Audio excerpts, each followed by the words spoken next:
Tonight, the Premier of Alberta, a leaked recording and amplified allegations of legal interference.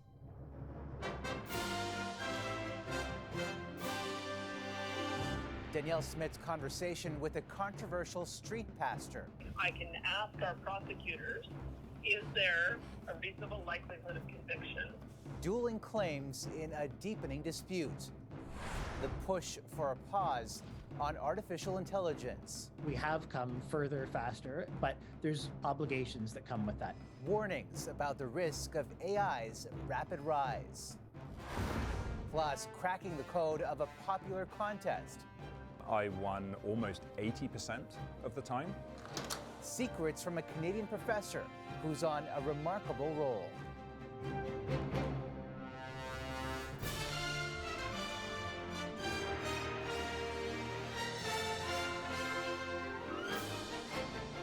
CTV National News with Omar Sachedina. Good evening, everyone. There is a clear separation of powers in this country between the judicial, legislative, and executive branches to guard against potential abuses of power. And tonight there are questions about whether Alberta's premier blurred those lines. In leaked audio, Danielle Smith is heard promising to intervene in the criminal case of a COVID-19 protester. Here's CTV's Tim Brooke with the recording and what it reveals.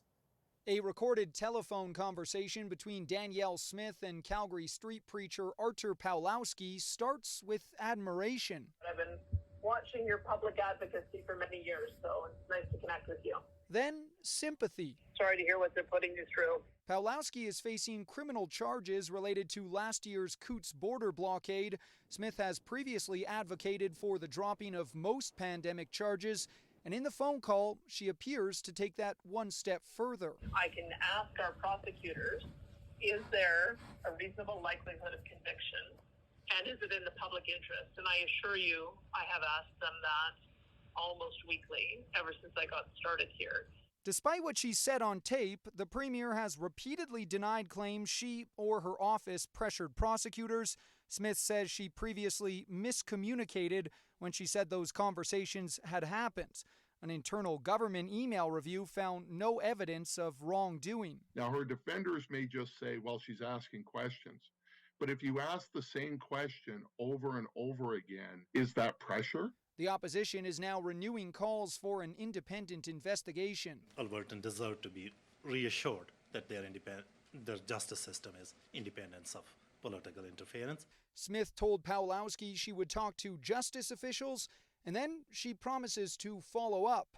Can you just leave this with me, and I will make that request one more time. The Crown Prosecutor's Office has denied that they've had any conversation with the Premier's office about this. So somewhere, someone's not telling the truth. Smith has continuously denied any inappropriate conduct surrounding these COVID prosecutions. In a statement today, she says, "At no time have I spoken with anyone from the Alberta Crown Prosecution Service, nor, to my knowledge, have any of my office's staff." In February, she told a news conference she has spoken to Pawlowski to advise him she couldn't grant him amnesty. I have told him the same thing that I have told all of you, that I'm awaiting to see the result of a couple of different cases. The Premier says allegations she contacted Crown prosecutors directly are defamatory, which, of course, doesn't line up with what she said on that call. Tim Brooke, CTV News, Calgary. Pope Francis is being treated in a hospital in Rome tonight after he had difficulty breathing following his general audience in St. Peter's Square today. The Vatican says the 86-year-old does not have COVID. CTV's Genevieve Beauchemin on the potential impact during one of the busiest times of the year for Catholics. A touch of breathlessness in his voice, perhaps. Pope Francis presided over his weekly general audience in St. Peter's Square. Hours later, he was hospitalized. The Vatican press office confirmed he had gone in for tests, that the Pope was diagnosed with a respiratory infection, and that in recent days he had difficulty breathing. Observers say earlier in the day he seemed in good spirits, though there was this moment, the 86-year-old grimacing as aides helped him out of the Pope-mobile. The pontiff's audiences through Friday were canceled, and questions swirl as to whether he will celebrate Palm Sunday this weekend and kick off a busy Holy Week leading up to Easter. This has sparked concern among the faithful about the Pope's overall health. We want Pope Francis to be well, she says. We want him to get better. As a young man, the Pope had part of a lung removed after an infection. His last hospitalization dates back to 2021. He underwent intestinal surgery. Over the past year and a half, he used a wheelchair after a knee injury. In this interview last year, the Pope addressed rumors he could one day follow in Benedict's footsteps and resign from his post. No. Not now, he said then. But if the time comes when I see that I can't continue, I will do it. Though just last month he insisted that was not on his agenda. The Vatican now says the Pope is expected to be in hospital for a few days for treatment. Omar. Many around the world praying for his quick recovery, Jen. Thank you. A group representing more than 2,000 Swiss seniors took their government to the European Court of Human Rights today over climate change. They argue failure to take bold action is affecting their health and is putting them at risk because of more frequent heat waves. A verdict is expected next year. Climate, a major theme of yesterday's budget, which also had more new spending promises than expected at a time of economic uncertainty. The finance minister and the prime minister tried to justify their financial plan today, but not on Parliament Hill. CTV's Annie Bergeron-Oliver reports. The day after presenting the budget, neither the finance minister nor the prime minister were in the House to defend it. When will they rein in their spending so Canadians can pay their bills? When will this government fix EI so it's there for every worker? Today, Chrystia Freeland and Justin Trudeau were instead at a photo op promoting their $10 a day childcare plan. We're there to support with affordability. We're there to support with the cost of groceries. We're there to help Canadians through the difficult times we are, but in a targeted way that remains fiscally responsible. But with nearly $70 billion in new spending over the next 6 years and no path to balance, many economists say the government should have shown more restraint. That low debt ratio that the government brags about, it's to the credit of prior governments, and they should be thinking about their legacy. Instead, I think they're quite content with the idea they're going to be bequeathing the next government a big fiscal problem. Among the new measures, added costs for air travel.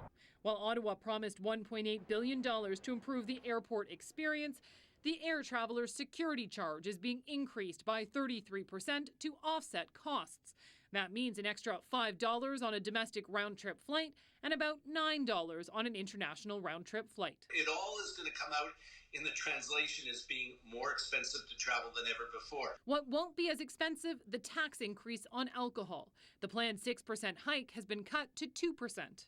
I think the federal government has gotten the message that they cannot continually increase all of these fees. For all small businesses, credit card transaction fees are going down.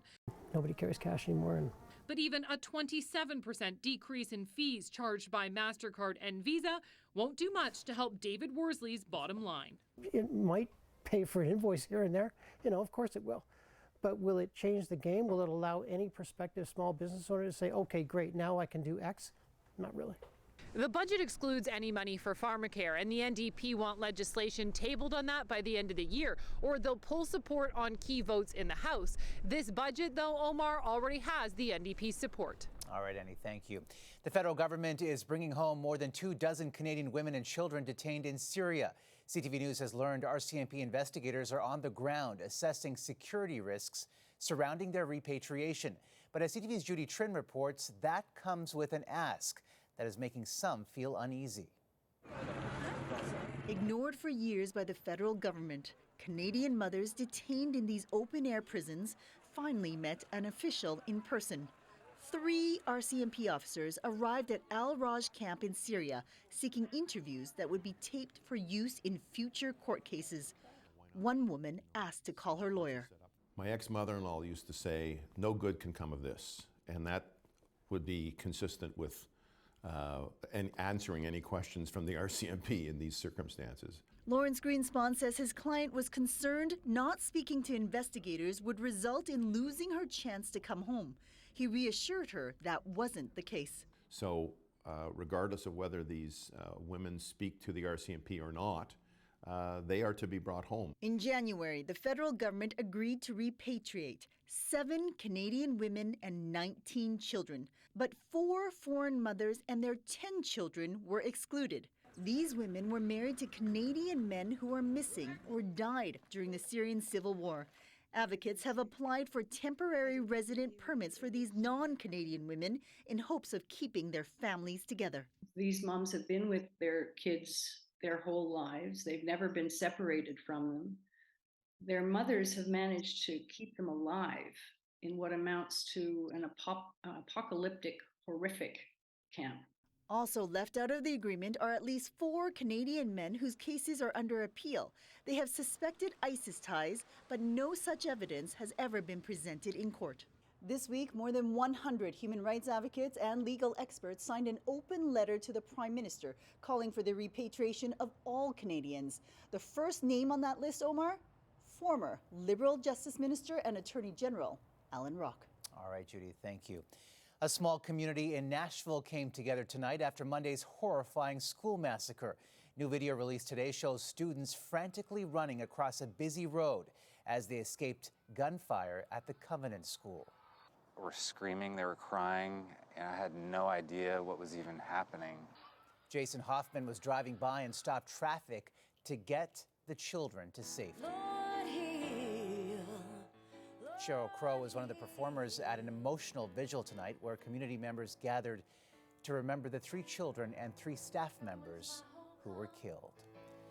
Donald Trump's former vice president is weighing his next move after a court ruled he has to take part in the investigation over Trump's attempt to overturn the 2020 election results. CTV's Richard Madden on what Mike Pence had to say today. Exploring his own run for president, former VP Mike Pence has been ordered to testify against his former boss. We'll review the judge's decision and we'll determine the best way forward. But again, I have nothing to hide. I believe we did our duty under the Constitution on January 6th. A judge rejecting both Pence and Donald Trump's argument of executive privilege in a federal investigation into Trump's efforts to overturn the 2020 election results, setting up an unprecedented scenario. A former vice president testifying under oath of possible crimes from a president he once served. Law is the law. Whatever is coming down from the courts is something we have to follow. The ruling is the latest setback for Trump, and the list of his legal troubles are growing. The state of Georgia is also investigating Trump's role overturning the last election. There's the federal January 6th investigation, Trump's mishandling of classified documents at Mar-a-Lago, and hush money payments to adult film star Stormy Daniels. Trump denies all wrongdoing. The innocence of people makes no difference whatsoever to these radical left maniacs. And while his Republican contenders have avoided criticizing him, a potential new challenger is lashing out. Donald Trump is not going to go away by himself. Former New Jersey governor and Trump campaign advisor Chris Christie claims he's the guy to take Trump down. Who's got the skill to do that? It's not going to end nicely, no matter what. His end will not be a calm and quiet conclusion. And tonight, Trump said he'll appeal another ruling by that same judge, ordering his former chief of staff and top aides to testify in that same investigation, a move aimed to block potential damage by his former allies ahead of the 2024 election. Omar. All right, Richard, thanks. Coming up, a reality check on artificial intelligence. Make sure that we get all the upside without the downside. New warnings as the world moves into uncharted territory. Plus, it was just such an incredible moment to share. Canada's Summer Macintosh smashes a world record.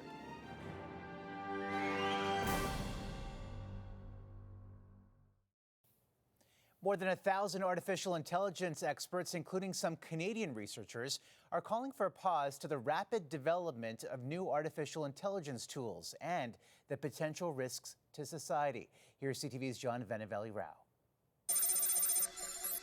In just the last week, we've seen artificial intelligence used to fake images, from the Pope wearing a puffer jacket to Donald Trump being arrested, with a potential nightmare of machine-generated pictures and text about to flood the web, making it hard to know what's real, including bogus video and voice cloning. I'm hungry.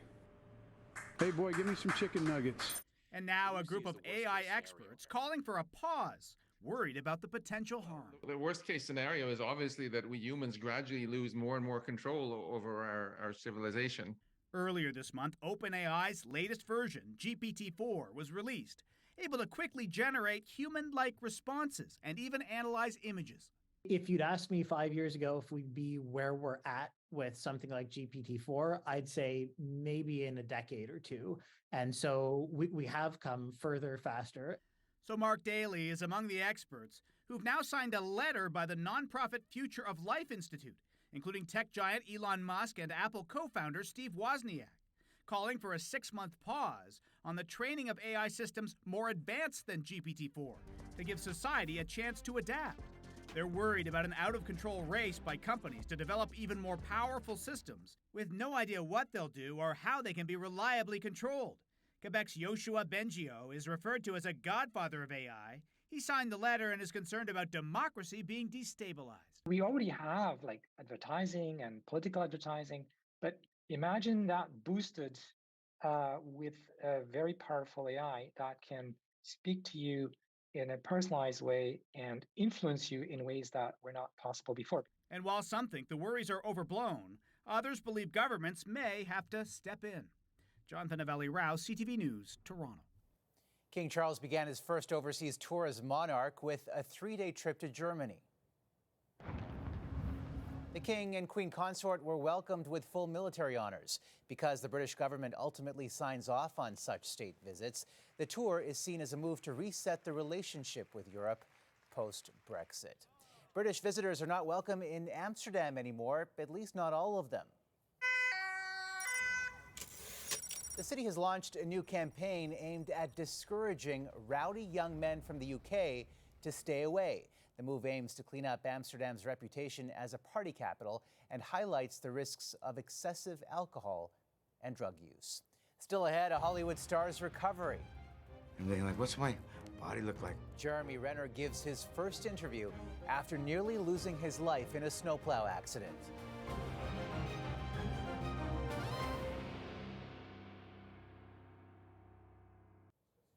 The reality of making history is still sinking in for Canadian swimming phenom Summer McIntosh. And as CTV's Vanessa Lee tells us, a day after the 16-year-old broke a world record, she is sharing an inspiring message. Summer McIntosh coming to the finish. It would seem Summer McIntosh is unstoppable. She broke the world record in the women's 400-meter freestyle, shaving off more than 0.3 of a second of the title previously held by Olympic champion Ariarne Titmus of Australia. An emotional moment for McIntosh, who calls it a dream come true. A day later, she says it hasn't sunk in yet. So when it happened, I think I still am in pretty much complete shock. And it was just such an incredible moment to share with all the Canadians in the stands and a bunch of my family and friends. The youngest in the field here. She became a global star at last year's World Championships, breaking the world junior record in the 200-meter butterfly and 400-meter individual medley. The first Canadian swimmer ever to win 2 gold medals at the event. She takes the gold medal. Her unprecedented feats are inspiring young swimmers across the country, already a role model at the age of 16. Can you tell me what that's like and what message you might have for them as they're watching you? It's an honor for people to say that I've inspired them. I just try to say to just keep going and just try to have fun with it as much as possible. And someone that works hard and has fun while doing it is basically unstoppable. As McIntosh continues to push herself to new heights, she plans to make a splash at the 2024 Paris Games, setting her sights on Olympic gold. Vanessa Lee, CTV News, Montreal. Actor Jeremy Renner is sharing more details about his horrifying snowplow accident in his first interview since. Do you remember the pain? Oh, all of it. Yeah, I was awake through every moment. I'd do it again. You'd do it again? Yeah, I'd do it again. Because it was going right at my nephew. Renner broke over 30 bones, suffered a collapsed lung and a pierced liver in January when he was run over by his snowplow as he tried to prevent it from hitting his nephew. I'm thinking, what's my body look like? Am I just going to be like a spine and a brain, like a science experiment? I heard that you had, in sign language, you said to your family, "I'm sorry." Yeah. Sorry. The Avengers star says he lost a lot of flesh and bone. It says he's been, quote, refueled and refilled with love and titanium. Great to see him making a recovery. Mining for precious metal paid off for an amateur gold digger in Australia. He unearthed a massive nugget worth $217,000 in the state of Victoria. The gold in the rock weighed more than 2.5 kilograms. A rare find, but after the break, we'll show you how one man is beating the odds. I won almost 80% of the time. The professor who says he's cracked the code.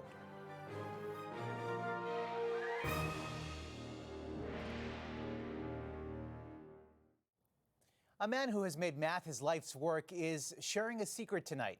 And as CTV's Heather Butts tells us, he's motivated by more than just the possibility of free coffee, donuts, and even cars.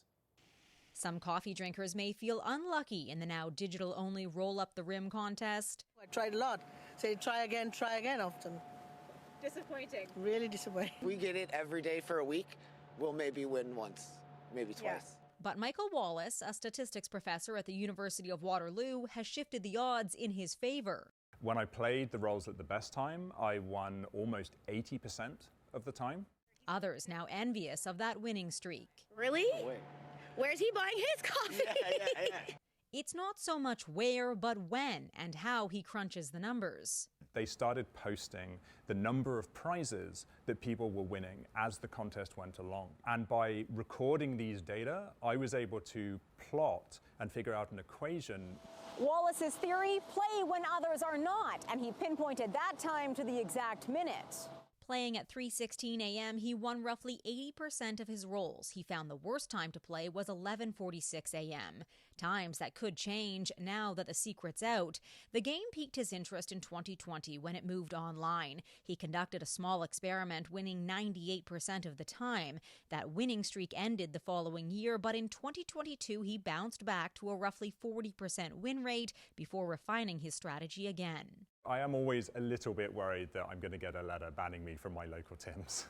Last year, Miramichi, New Brunswick, with a population of 18,000, won the most prizes per capita, including 2 cars. Wallace has only ever won coffee and donuts, but has another prize in mind. I knew that even if my strategy didn't quite pay off, I'd at the very least get a good story out of it to show my students, try and get them interested in statistics. And while he does, he might just help put Waterloo on the winning map. Heather Butts, CTV News, Toronto.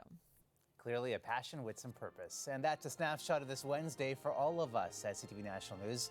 Thank you for watching. Good night, and see you tomorrow.